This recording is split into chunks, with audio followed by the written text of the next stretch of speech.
I've received an order not to correct Jeff Dunn anymore. The order came directly from Jeff Dunn,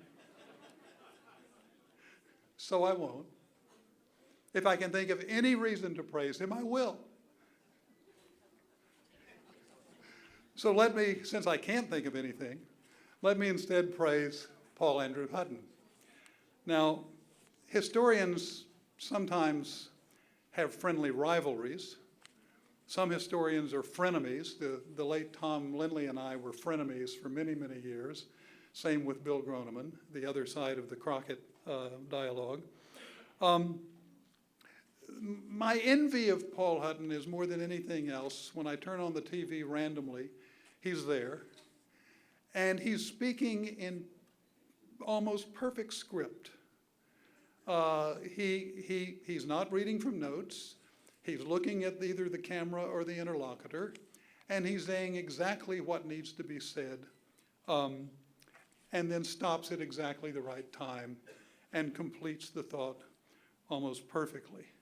That makes me really angry when I see someone doing it that well. Paul is a distinguished professor of history. Those are capitalized. It means it's real. At the University of New Mexico in Albuquerque. He is a cultural historian, a military historian, a documentary writer, and as I've suggested, a television personality. He's won some awards 6 times each. That's just not fair. No es justo. But I will forgive him today. Paul has written some of his best stuff about Davy Crockett. He, like Jim Boylston and other authors who've written about Davy Crockett, are real Davy Crockett fans. Because the more you get into the life and of the real Davy Crockett, the more you appreciate the man. Although the person, my co-author, although we only briefly met one time, Dan Kilgore, my co-author on the book, How Did Davy Die and Why Do We Care So Much? Dan Kilgore came late in his life to understand that the mythic Davy Crockett is more important than the real Davy Crockett to historians. Why?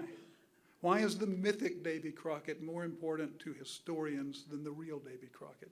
It's because the impact of the mythic Davy Crockett on how people think and how people act, and therefore on history, is greater than any impact of the real Davy Crockett, the one we have to find in the documents and in the tattered fragments from the past. That mythic Crockett has been enormously important. It's what got some of us into the business of doing history. It was the mythic Crockett that sparked it, as Steve Harrigan said today. So Paul Hutton, my frenemy from New Mexico, there's always been a rivalry between Texas and New Mexico. They used to have part of us, and we used to have part of them. And no one agrees on where the border ought to be. It's the only border, by the way, I'll take one more minute of Paul's time. It's the only border that can, except rivers and things like that, that can be seen from outer space. Why is that true? It's because of the legal systems of the two. The more communitarian Hispanic heritage of New Mexico means they limit on how much water you can pump out of the ground. And so the green circles that you might be able to see from outer space where you have great irrigation wheels are far more few and far between in New Mexico than they are on the other side of that imaginary line, where they follow Texas law, which is called the law of the biggest pump. And it doesn't matter if you beggar your neighbors by pumping all that water out. It doesn't matter if you make half of the suburbs around the San Jacinto battlefield sink because you pumped all the water out. It's your right because you're an individual. And those are two very different legal systems and two very different cultural heritages. And Paul is good about writing history and understanding the cultural dimensions of what these people are engaged in, both who create the history and then those who write about the history. Please welcome Paul Andrew Hutton.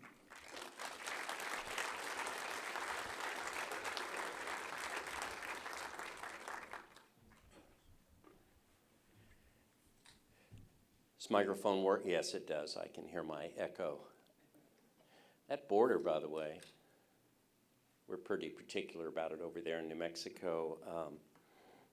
Folks from Texas kept coming over to New Mexico and trying to establish their rule over New Mexico. And we would spank them and send them back to Texas, and they would build statues to their heroes. And we're happy to do that. They never were able to conquer us until, of course, Indian casinos and ski resorts went in, and now it's all Texas all the time. We love Texans in New Mexico, of course. Well, who doesn't love Texans? I'm not really a New Mexican. I'm a hybrid from all over the world. And the 4 years I spent going from the first grade through the fourth grade in San Angelo, Texas, were the key moments of my life, obviously, and thus led to the talk I'm going to give you today. Now listen, kids, if you want to learn history, you go to the library, okay? And maybe you will and maybe you won't from some of the books you might read. If you want to be entertained, go to the movies. It's a 3-act play, and except the way Harrigan writes them for television movies. He stole my line. I just got to tell you, following Steve Harrigan is kind of a challenge in the first place. But then that he stole my line, my favorite line he ever wrote, which actually brings right here a little tear to my eye. Sorry about your library. Sorry. Magnificent. Just incredible. Timothy Dalton, James Bond. Yeah, so proud of you.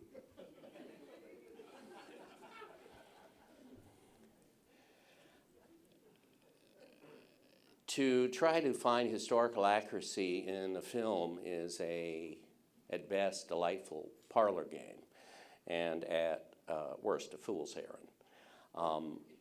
It is drama, and it is not history. All Westerns, though, and all Davy Crockett films are Westerns, all Westerns carry a sense of historicity with them. And they make us think that they're set in a believable past. And that's kind of the key to any film, is to create a believable world that, whether it's real or not, we buy into it, whether it's Custer's Last Stand or the Alamo or orcs charging against that castle in Lord of the Rings. I mean, it's the drama that has to compel us. And certainly Davy Crockett's life was full of drama. He was a person who was sort of in show business while he was alive. He was actually, in many ways, this is something we're very familiar with today, and in fact whole cable channels are devoted to it, but he was the first American to make a living off being a celebrity. As a farmer, as a congressman, his record was pretty sketchy, to say the least. But as a celebrity, in his own lifetime, he was off the charts. See if I can get this to work. No, it's pointing it at myself. Try it the other way. My daughter helped me to learn the mysteries of PowerPoint. This is my very first personally crafted PowerPoint presentation. I'm very proud of it. There's 100 slides in it. She informed me there's no way you can do 100 slides in 40 minutes. I said, honey, you just watch. You'll see. And I guess we will. There is, of course, the real Colonel Crockett. Alexis de Tocqueville in 1831 wrote of Colonel Crockett. He said, 2 years ago, the inhabitants of the district of which Memphis is the capital sent to the House of Representatives in Congress an individual named David Crockett, who has no education, can read with difficulty, has no property, no fixed residence, but passes his life hunting, selling his game to live, and dwelling continuously in the woods. His competitor, a man of wealth and talent, failed. Well, Mr. de Tocqueville, being French, of course, was shocked by this. We, being Americans, understand that, God bless this country, anyone can rise to high political office.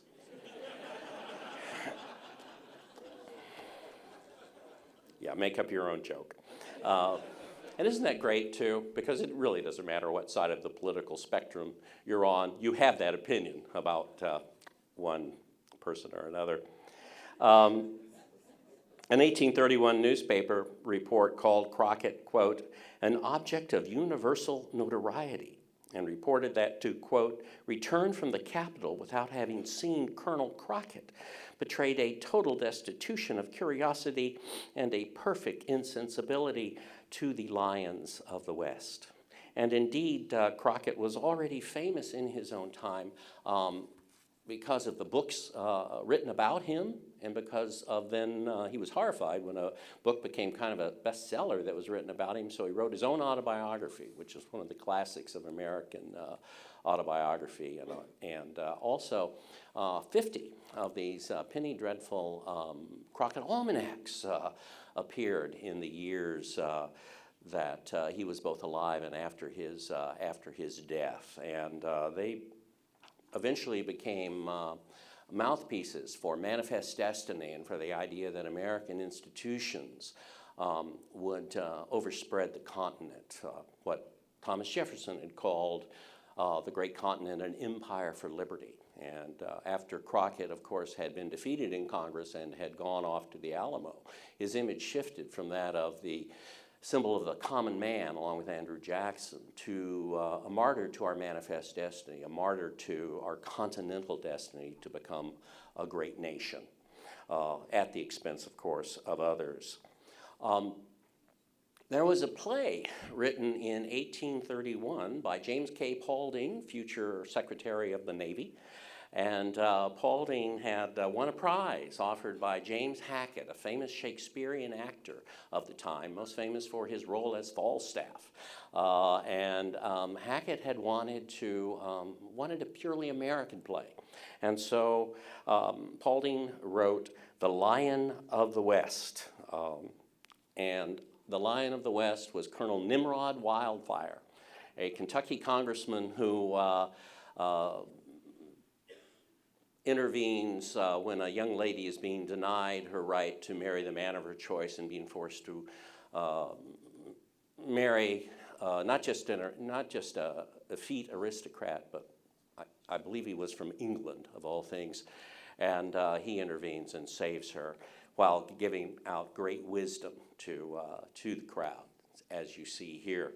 And that is the image of James Hackett as Colonel Nimrod Wildfire. And just so you understand that show business has been influencing history from the very beginning. Here, of course, is the early Davy Crockett almanac, which you see he's wearing, that wildcat skin on his head. And indeed, that's James Hackett. That's not Davy Crockett. So from the very beginning, this is the almanac that came out the year of Crockett's death. He was in the show business. Well, after Crockett died, Americans constructed, of course, a great myth around him. He, of course, exemplified the important values of his day, and this was one of the reasons for his fame. His generation faced the future without the guidance of the Founding Fathers, and they looked for new heroes. They looked for a new sense of American exceptionalism and identity, and they found it in the heroes of the American West.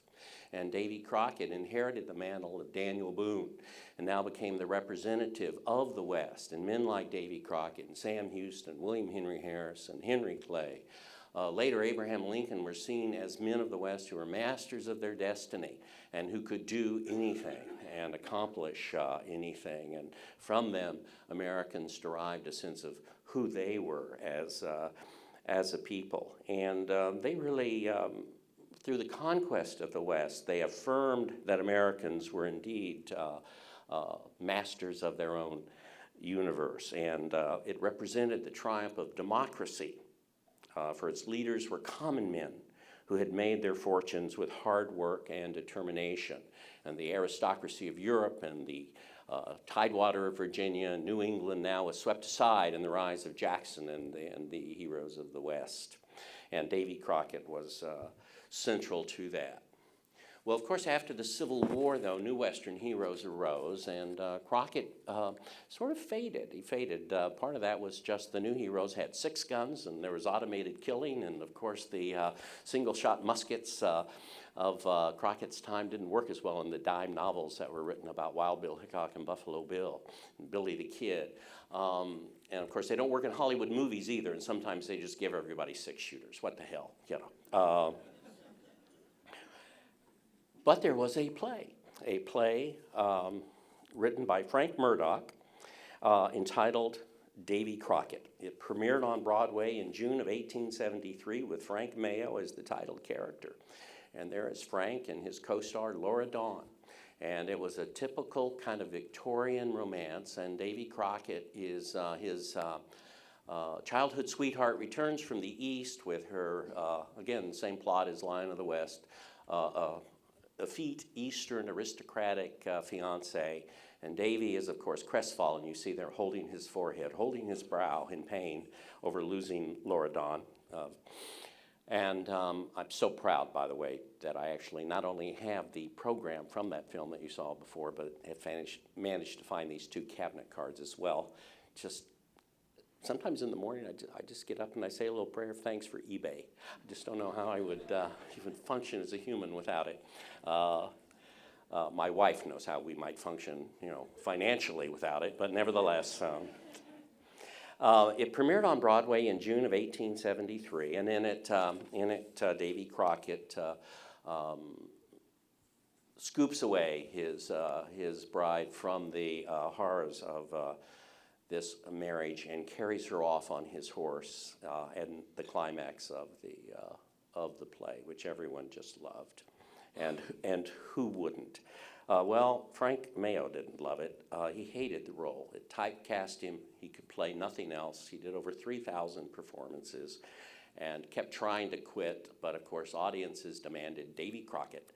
And he played it until he died in 1896, and then his son played it, and his son went on to actually be a silent film star and star in movies with directed by John Ford.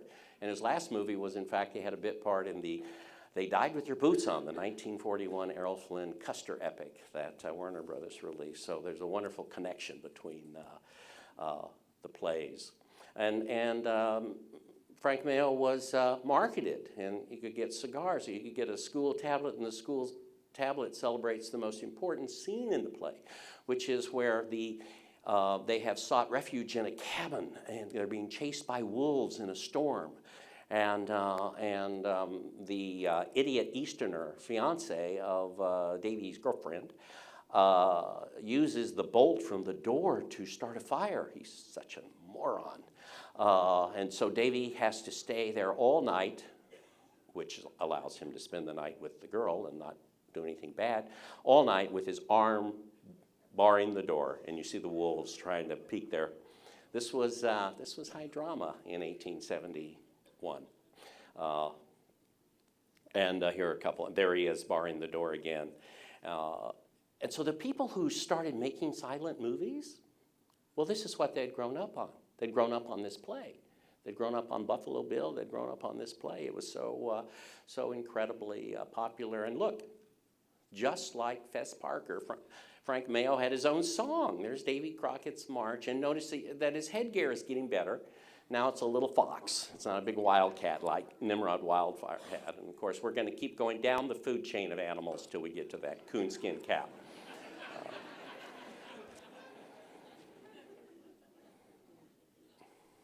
Well, Mayo's son had turned to silent films, and of course, silent films soon discovered Davy Crockett. And the first two that were made were in 1909 and 1910. Charles French, who went on to have a very long career in Hollywood, played Davy Crockett in Davy Crockett Hearts United in 1909, and Hobart Bosworth, who you've probably never heard of, but who you've seen countless times because he was in like 300 movies, well into the sound age.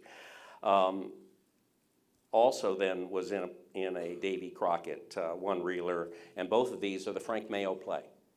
They both just did the Frank Mayo play. So indeed, Davy Crockett was right on the screen from the very beginning. The first Alamo film, as we've discussed already, was the 1911 film, The Immortal Alamo. Synopsis of the film survived, even though the film does not. It appears that there was no Davy Crockett character in it, but if you look closely, you can see a guy wearing a dead animal on his head there in the background. So maybe that was Davy. The siege and fall of the Alamo in 1914, though, had A.D. Sears as a very kind of good-looking Davy there, and in this film, which was done very cheaply, but was actually filmed in San Antonio and filmed on the partially filmed on the grounds of the Alamo. There you see Davy has met his fate, and that's all we know of this excellent representation of our hero. Now, there's a problem, with doing the story. I'm sorry, the actor in that previous film was unknown. A.D. Sears is in Martyrs of the Alamo. The problem with Alamo films, of course, is that we know how it ends. And of course, since the Alamo is such a powerful and iconic symbol in American history, we might expect numerous celluloid versions of this epic tale, but indeed there have been less than 20, and many of these, the Alamo is just tangential to the story. If you think, not to bring up New Mexico again, but of course, you folks here have, Davy Crockett, Sam Houston, Stephen Austin. Well, we got Billy the Kid, and we're very proud of our state criminal. And 75 movies made about Billy the Kid, so that kind of puts things in context for you, I guess, what sells juvenile delinquency as opposed to heroic stands for democracy. Now, the Alamo poses special problems for Hollywood, which limits its appeal. It's a static story in which the protagonists are trapped in a walled enclosure and forced, of course, constantly to react to the enemy rather than take the action to them, although in the big Alamo movies, they go out of the fort, which is the last thing you would want to do. Some suspense can be derived from the hope for assistance, but of course you already know nobody's coming to the Alamo. We used to all know no one was coming to the Alamo. I mean, I was actually surprised in Texas Rising that they didn't win the Battle of the Alamo.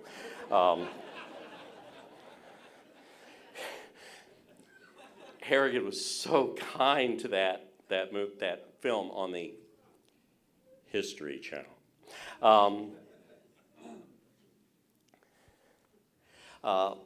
Since the ending is preordained, little movement is possible.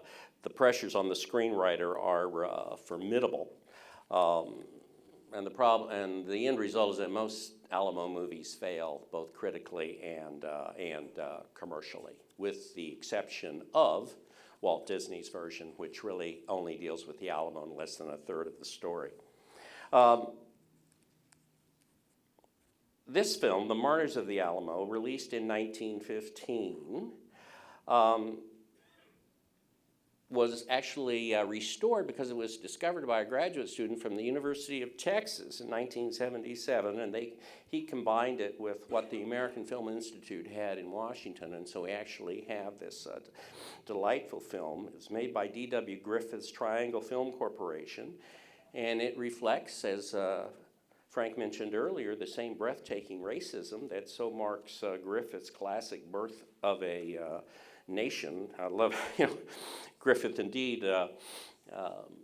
Professor Crisp's new book is based on that Griffith, on that Woodrow Wilson quote, history written with lightning. And of course, he's talking about Birth of a Nation, where the Ku Klux Klan rides to the rescue. And so I think they used it when they were like stripping his name off of various school buildings back east. Now he's not, because he was such a terrible racist, he's not quite the darling of the left that he used to be, but he did say that. Well, this film has the same unfortunate racial mentality. According to Martyrs, the Texas Revolution was almost solely caused by the insults and crude advances made by lascivious Mexicans on the chaste white women who had settled with their brave fathers and husbands in Texas. Santa Anna, as you saw so vividly earlier, is played by a leering, drooling, bug-eyed Walter Long. Walter Long had portrayed a vicious black soldier in Griffith's Birth of a Nation, so he had the bug-eyed drool thing down just perfectly. And his sole pursuit in life seemed to be blondes and opium. No wonder he was president. I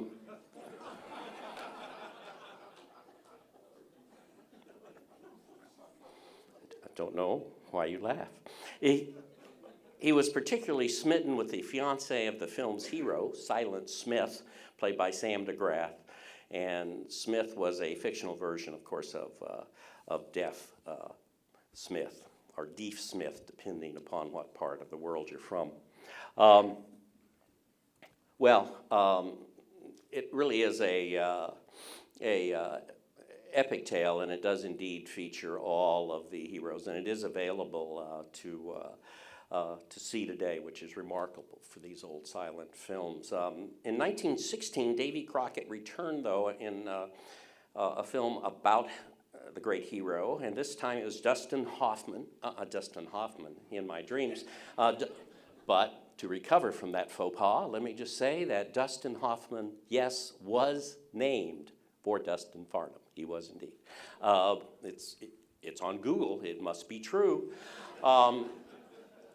Dustin Farnham had starred in The Squaw Man for DeMille, The Virginian, Flaming Frontier. He played General Custer. So here he is as Davy Crockett. That's a twofer in my world. This was just simply another version of the Murdoch play. It was produced by Palace Pictures and filmed near Big Bear Lake, northeast of Los Angeles. And there he is with Winifred Kingston, the great silent film actress now forgotten by all. I have no idea who she was.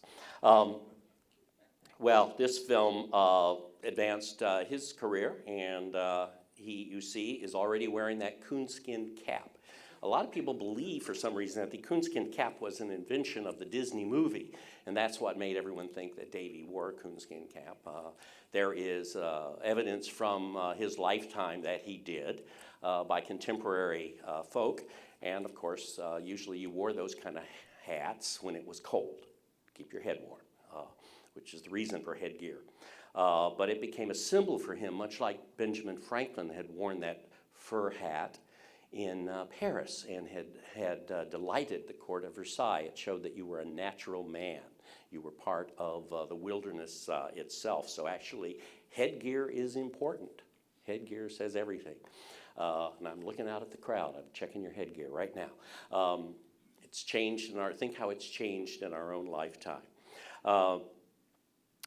With Davy Crockett at the fall of the Alamo, starred silent film heartthrob Cullen Landis. And he made a brave and stirring Davy. This film also survives, not all of it, but in the beginning we see Davy in his congressman attire, and then he puts on his Davy Crockett outfit and heads west to Texas to join with the Texans in their struggle for independence. And since the death of Davy is such a important historical issue, in this one he dies swinging a saber, and when they finally kill him, he has a smile on his face as he perishes. And this was a film by Anthony Zaitis, who was a producer at the time. Sunset Pictures brought it out, And he did a series of films on Western heroes. He did Daniel Boone, he did General Custer as well. And it was directed by Robert Bradbury, who had quite a distinguished career. Now, the Alamo was absent from the screen for over a decade after Cullen Landis's performance. Sound had a real impact on Westerns. The sound equipment was so bulky and heavy, it was hard to take it on location and do outdoor shots and all that sort of thing. By the late 1920s, the Western had declined to such a state. It was mostly B-Westerns. The Singing Cowboy was coming on. That's what sound brought us. Gene Autry became the biggest Western star by 1939. And also during the Depression, no one had any money, and so there wasn't money enough for a big production like the Alamo. This was the era of the inexpensive B-Western. So it was not until 1939, after the success of John Ford's Stagecoach, that interest was renewed in big budget Westerns, and many of these were historical. Thus, the Alamo or Alamo Heroes turned up only 3 times in the 30s, and the 1937 serial, The Painted Stallion, the budget Western Heroes of the Alamo, and Man of Conquest in 1939. Heroes of the Alamo, released by Columbia in 1937, was made on an extremely small budget and focused more on talk than on action, which is kind of what all the Alamo movies have to do because you're stuck in a building for 13 days. And what are you going to do when you're stuck in a building? We're going to talk about it. I think we're in trouble. Yes, you're right. We're in big trouble. Help's going to come. Oh, sure they will. No, they're not coming. No. Anyway, so, and certainly that was the kind of dialogue that went on in Heroes of the Alamo. Anthony Zidius was the producer of this as well, so we owe him a debt of gratitude. Interestingly, the film concentrates on Almarin Dickinson, played by Bruce Warren, and his wife, called Anne. She always gets her name changed in these movies. Anne and Crockett, Bowie, and Travis are not the central characters. Bowie, Travis, and Crockett are, though, featured prominently. Lane Chandler, who's one of these B-Western actors, played Davy Crockett, who's a decidedly secondary character in the film. Bowie, played by Roger Williams, is presented as here they all are, is presented as an uncouth frontier lout and rabble-rouser who's anxious for war with Mexico. Travis, played by Rex Leach, is presented as a soft-spoken, cultured man of the law, who cautions against rash actions as war clouds gather. But mostly it features on the romance between the Dickinson, and Mrs. Dickinson won't leave the Alamo. She won't leave, and she gives her husband a lecture on what it's all about. So this is kind of an early example of gender equality in motion pictures, you see. They're pushing the boundaries of what film can be.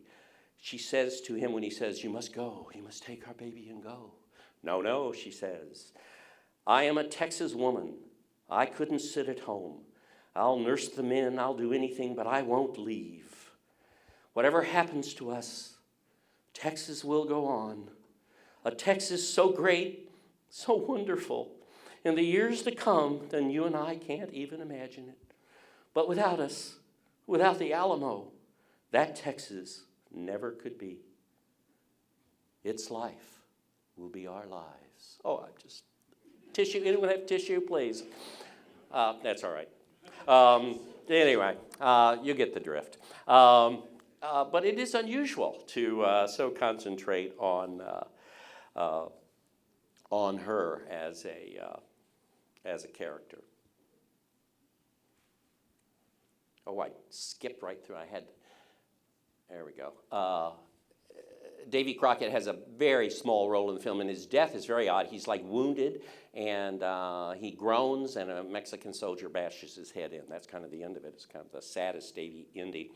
But here, before the big battle, he pulls out his fiddle, and along with Jim Bowie there, and even though he's sick, he could still sing. They sang "The Yellow Rose of Texas." It's just sweet. What, you say the Yellow Rose of Texas hadn't been written yet? Oh, please, come on. Just great moment. The Painted Stallion in 1937 was a 12-part action serial with Jack Perrin as Davy Crockett. He's the one there at the very end in the dark buckskin outfit. And this was followed by The Fall of the Alamo, that inexpensive little film shot in San Antonio that Frank talked about earlier. And there you see what is obviously the Davy Crockett character with his coonskin tail flowing behind him as he looks out at all of those Mexican soldiers. Republic Studios, best known for budget westerns, produced the only large-scale Alamo tale in the 1930s, and that was the 1939 film Man of Conquest with Richard Dix. And it follows the career of Sam Houston from the War of 1812 through San Jacinto and to the death of Andrew Jackson. Much of the film, though, concerns Houston's adventures in Texas. And there he sneaks across the border, refusing to take an oath of allegiance to Mexico, and meets Davy Crockett, Robert Barrett, and Jim Bowie, Robert Armstrong, and helps them battle Comanches. And this is kind of a nice Davy Crockett image, because you see he's got the dead animal on his head, but he's also wearing a tie. So this is kind of a compromise between rugged frontiersman and congressman. He's a conflicted character. And it's very funny. They talk about, in the conversation they have in this scene that you see here, they talk about the agricultural possibilities, because usually when you're besieged by Comanches at a cabin, you want to talk about agriculture. And Crockett says, well, it's pretty good land, but it's got all this black goo oozing up everywhere, so it's just... Oh, Davy. Should have bought oil futures. And, of course, the Battle of the Alamo is done briefly, but actually very well. And, of course, indeed, along with Frank, I share the absolute, I'm just in ecstasy when I watch the hump blown off the Alamo right at the climax of the battle. It's just everything's in reverse. And there they are battling away, and it's all in the chapel. It's all they're all fighting in the chapel, and each hero dies gallantly. There is Victor Jory was Colonel Travis, and there you see him about to meet his end. There's Jim Bowie calmly dispatching Mexican soldiers from his bed, and then my favorite, Davy Crockett, battling away. Now, many people have said, historians have spent a lot of time worrying about, God, how did the Mexicans sneak up on the Texans? How is it possible that they got there so silently? I can't believe it. The slide you're looking at is a little too high because in it. You can see that the Mexican officer who's about to kill Davy is wearing tennis shoes. That's how cheap the movie was. He's wearing tennis shoes, and that's how they snuck up on the Alamo. If you're wearing tennis shoes, no one could hear, and they were fast. I always like that. All right. Well, Davy wasn't done. He was represented by his son, Davey Jr. There was no Davey Jr. He had sons, but they weren't called Davey Jr. But he's represented by his son, Davey Jr., played by Wild Bill Elliott in the 1941 film The Son of Davy Crockett from Columbia. And then he was represented by his nephew, George Montgomery, in Davy Crockett Indian Scout in 1915. And his name is Davy Crockett in this, but he's not the real Davy Crockett. And it's kind of puzzling why they would do that, but nevertheless they did.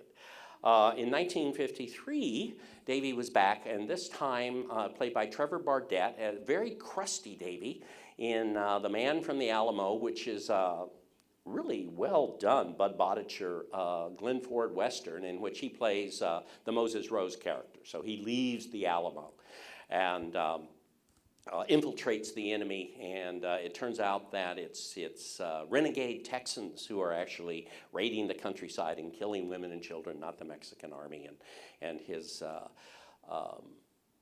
companion in this is a little Mexican boy that he's rescued. And so it's a very early call for racial justice, and a very interesting film. And the Alamo's got a real gritty sense to it, and it's been, the little part of the battle is filmed very well. And it's the only film I've ever seen in which Davy, and historians debate whether he was called Davy or whether he was called David. Well, in this film, he's called Dave, so Dave Crockett. So I think that solves the question. He was called Davy, by the way, and certainly Andrew Jackson in his correspondence refers to him as Davy Crockett.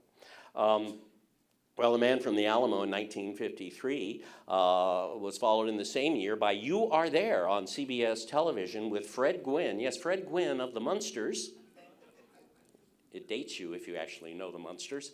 Fred Gwynne of the Munsters played Davy. Look, he looks pretty good, don't you think? And he gets interviewed by Walter Cronkite. That was the conceit of the show. Walter Cronkite would be on at the great historical event.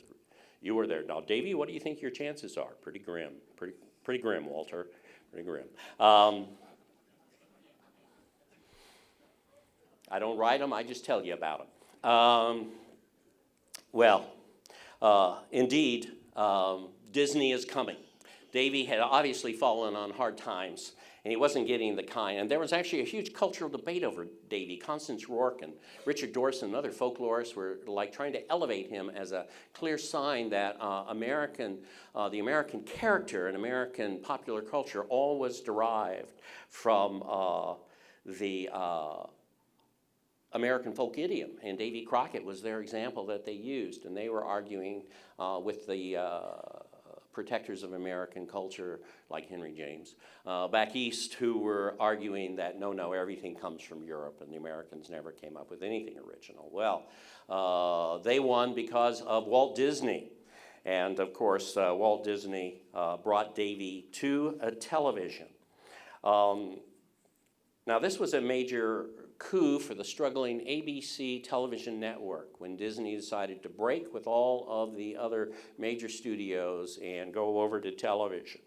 And he had a show called Disneyland. His new program premiered in October 1954 in the Wednesday night slot from 7:30 to 8:30 on the little black and white televisions all across America, only 3 channels, and everyone was watching.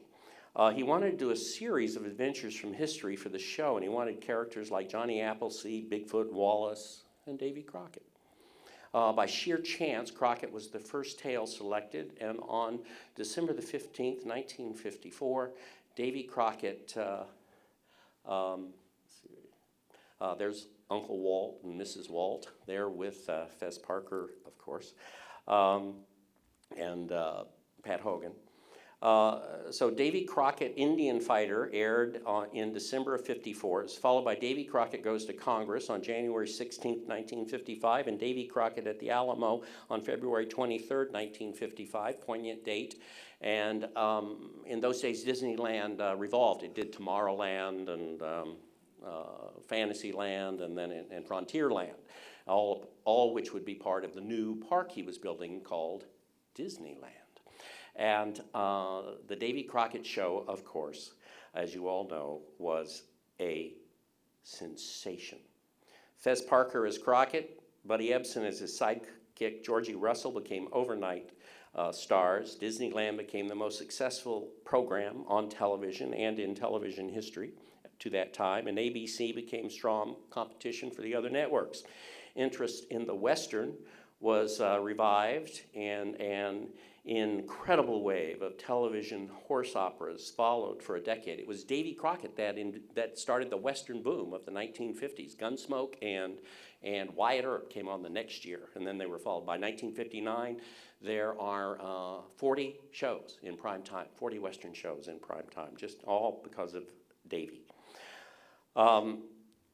Disneyland, of course, now became a huge destination for people, and here's the Alamo as represented in that show. The Ballad of Davy Crockett, as sung by future soap opera heartthrob Bill Hayes, and I love this scene. Here is the camera set up for Davy's fight with Bigfoot Mason, and then you see the way it looked on the final screen, but as you can see, and I love it, everyone's got their shirts off, and I don't think they're trying to be beefcake. I think it was so hot and miserable there in the Smoky Mountains where they filmed this that they were just dying.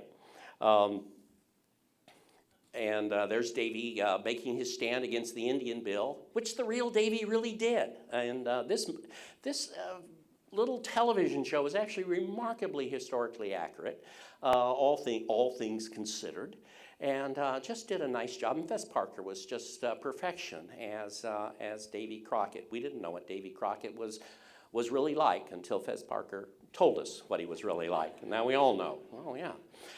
Here's Travis drawing his line in the dust. There's a tumbleweed there. I love the tumbleweeds in the clip Frank showed. You know that tumbleweed is Russian thistle. It doesn't come into the United States until the 1870s and 80s when it's brought over with Russian wheat for the Great Plains. And so every movie that shows a tumbleweed, every painting with a tumbleweed, every tumbleweed before like 1875 is wrong. Okay, there's my fight for accuracy in Western. But I love that tumbleweed. That's nice. Right there on the Alamo compound. And look at the set. The set is so wonderful. And here you see it again. It was all built on a sound stage. That's on a sound stage. And this TV show was just done on just no budget. And I just loved it. I thought it was all real. I just thought it was so incredible. And so did millions of other children. This comic book right here, there it is. This is not my copy that is signed by Fez Parker himself, but this is a copy of it, which both front and back cover. It was this comic book in 1956 that I read after having moved to San Angelo, Texas from England. My dad was in the Air Force. That started me on my journey as a historian, and I mean it. I mean this comic book. I never saw the show. We were in England, so I didn't see the show. But I read this book and I went nuts, and I still am. It's very sad.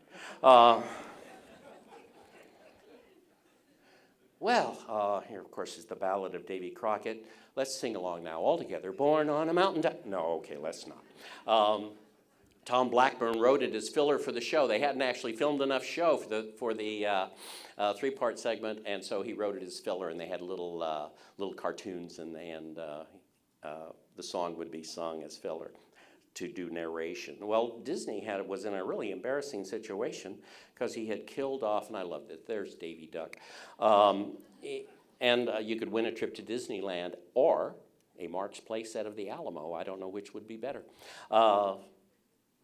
With that, and of course, every conceivable item was merchandised. Raccoon tails selling at 25 cents per pound in 1954 now jumped to $5 a pound as the children of America demanded their very own coonskin caps. I mean, what a tragedy for the raccoons of America this represented. Coonskin caps were the biggest merchandising item, but some 300 other items were licensed by Disney to carry the Crockett label. And there you can see, you can get a Polly Crockett outfit as easily as a Davy Crockett. The girls were involved in this all the way.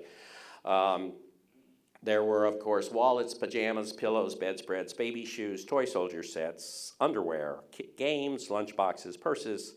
Yes, everything was available, and all kinds of toy sets, shoes, and I have wasted a great deal of my life and my fortune collecting all of these kinds of items. Again, thank you, eBay. Many of which were represented about a decade ago in a huge exhibit I did at the Bob Bullock Texas State History Museum on Davy Crockett, which really they did a fabulous job with there at the Bullock. But indeed, you know, Davy was up, and Disney had killed him off. He tried to bring him back with Davy Crockett and the River Pirates, and here's some more merchandising. You can just see Davy Crockett ice cream. I mean, who wouldn't want that? That's tough to get, still frozen today off eBay, and various versions of the song. And there's the man himself, and of course, just like Frank Mayo, typecast, completely destroyed. You know, any hope for a Hollywood career. He was a contender. He could have been somebody. And what did he get? A one-way ticket to Davy Crockettville. Yeah. And later he played Daniel Boone and made some money on that on television. But he always had to wear a dead animal on his head. Disney brought Davy Crockett back in Davy Crockett and the River Pirates in December of '55 with Jeff York as Mike Fink.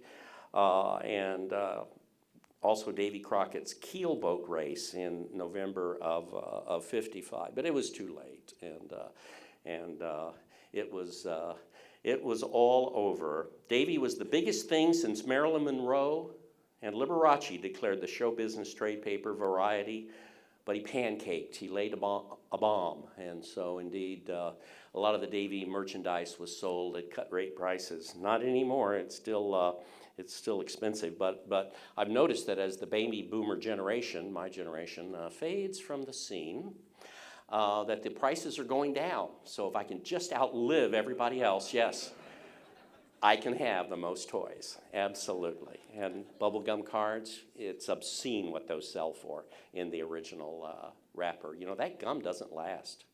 Gum doesn't last. But the heritage is passed on. The heritage is passed on, and here's my son, Paul Andrew, who is going to law school next year, and who this photo will haunt all the rest of his days, dressed in his full Davy Crockett outfit. And if you can imagine the pain that I had to go through to remove these things from the original boxes, the original wrapping, but still I had to have this. I had to have this picture of my boy as Davy.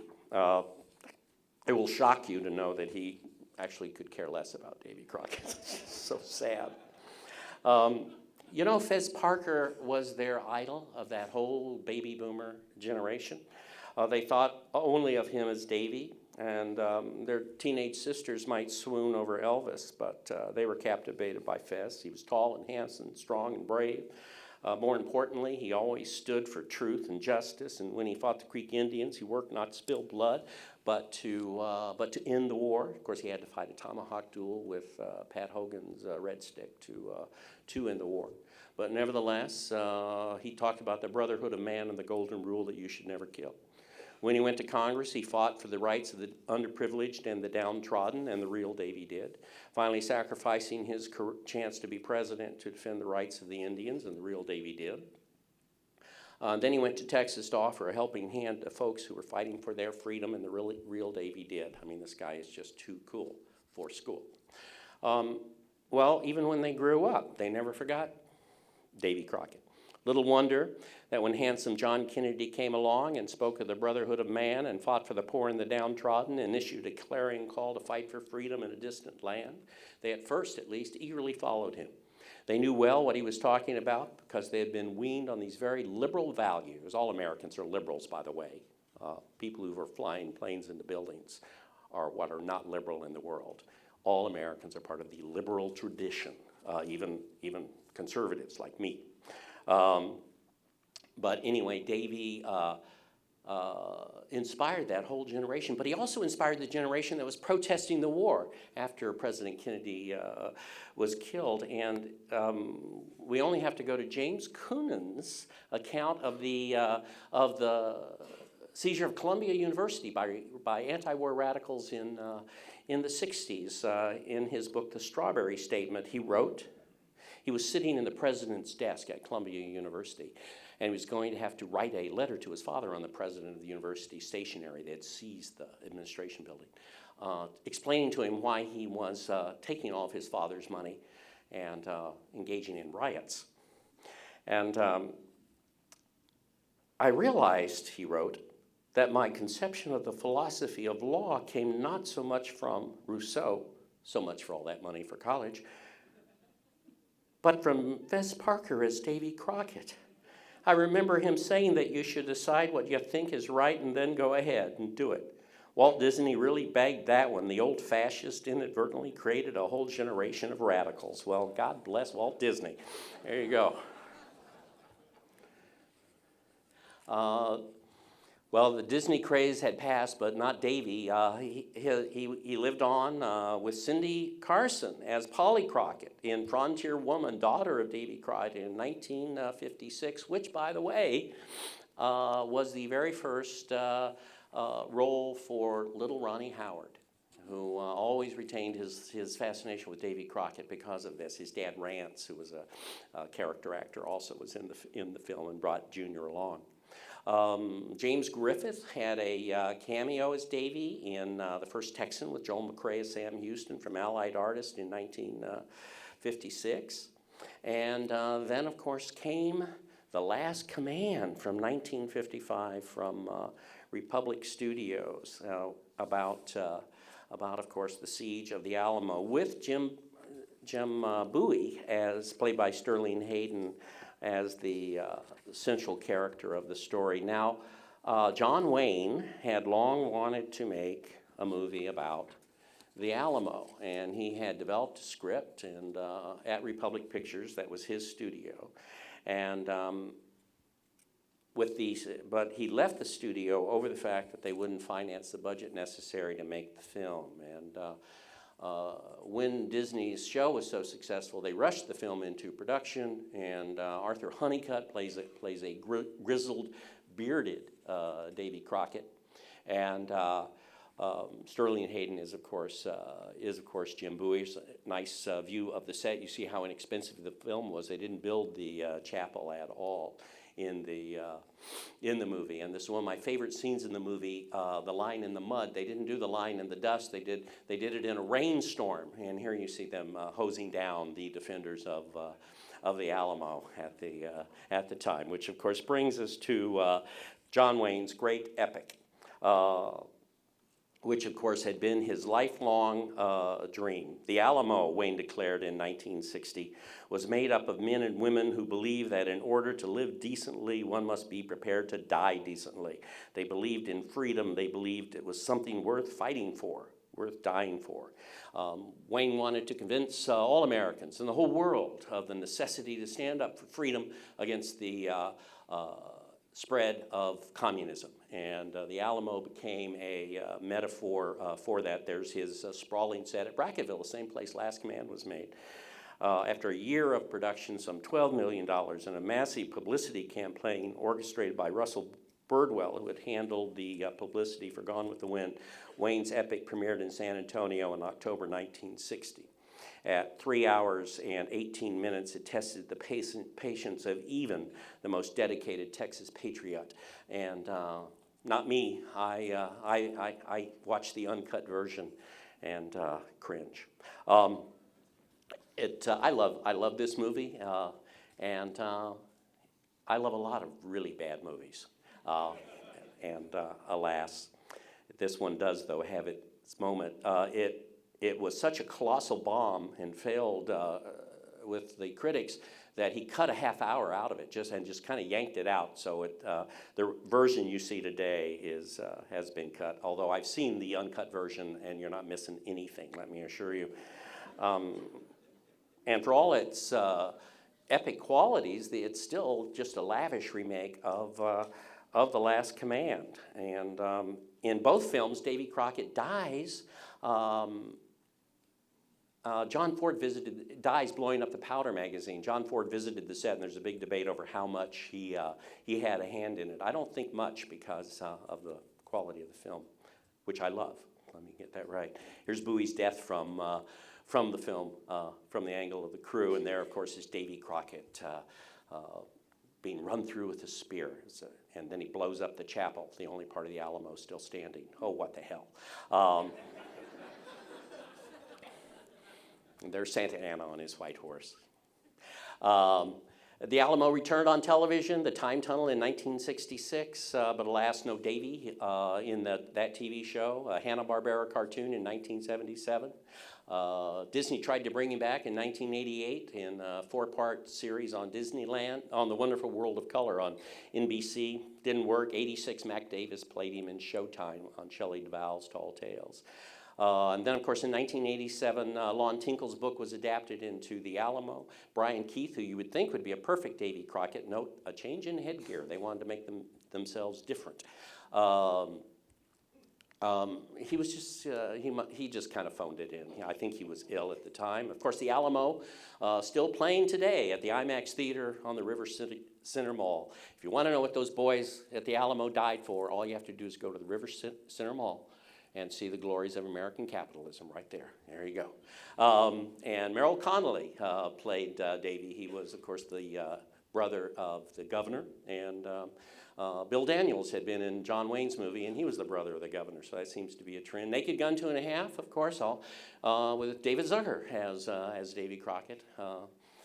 And John Snyder in James Michener's Texas in 1994, there in the middle with an animal on his head. And not to mention, not to forget, when the History Channel used to be about history, I actually wrote a 2-hour special on Davy Crockett that Gary Foreman directed with Mark Baker in 2001, available on Amazon. I don't get a penny. And then, of course, the Alamo in 2004, which we're going to hear discussed in some detail later, so I won't go into it, but I did want to show Frank's novel, because I knew he'd be here. Yes, Frank. And I am a character in the novel, and thus I always deeply appreciated that. Billy Bob Thornton made a very believable Crockett, and there he is with John Hancock. There's the money scene from the movie. Here's the death scene. It was kind of, it's fine when Chris stands up. I know I've got to go. But this death scene was kind of melancholy for me because I had long argued, along with Professor Chris, that Davy Crockett had indeed been captured and executed at the Alamo. And then to see it on the screen made me feel kind of sad and bad about myself. And there I am with John Hancock, the director, and some local writer from some magazine in Austin photobombed me in that picture. It's really annoying. He also got me to write a piece for Texas Monthly Magazine in 1986 on Davy Crockett that became something of a sensation and led to death threats coming to my New Mexico office. And so I like to end all Davy Crockett talks with the favorite letter I've ever received in my life, and this is even better than some of the hot emails I've received from Professor Crisp. This is from Virginia Byrd of Allgood, Tennessee, and she was reacting to my Texas Monthly article, which I thought was so hagiographic and so loving about Crockett that no one would be upset. But of course I did say that he was captured and executed, because it's the truth, at the Alamo, and Harrigan smiled and said, "Don't you worry, boy. This will be perfect." So here's the letter. Paul Andrew Hutton, no dear. Why don't you find something or somebody to write about, you call it research, besides Americans who are, this is underlined, real men, not like you gutless wonders of today who call yourselves men. Sure, you wear pants, so what? You could never stand up and do the things Davy Crockett, Daniel Boone, Andrew Jackson, and many other real men did. I shudder to think what our country would have been had we not had these brave, fearless, it's underlined again, men to lead us this far. My nephews still have their coonskin caps that I bought them years ago, and they love the history about the adventures of those days. What would you have the kids of today have for their heroes? The long-haired, dirty, stinking, foul-mouthed noisemakers who call themselves singers but really are a bunch of garbage? Historians, it's in quotes, historians such as you could never measure up to these great, and you know it's underlined, great men, so stop trying. Thank you, Virginia Byrd, and thank you, everyone.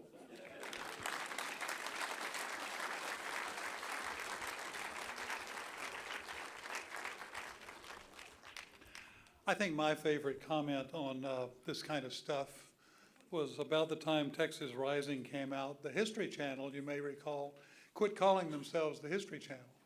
They just started calling themselves History. And a friend of mine, I can't remember who now, said, no, they should just call themselves Channel. Since they're doing ancient aliens and ice truckers and stuff like that.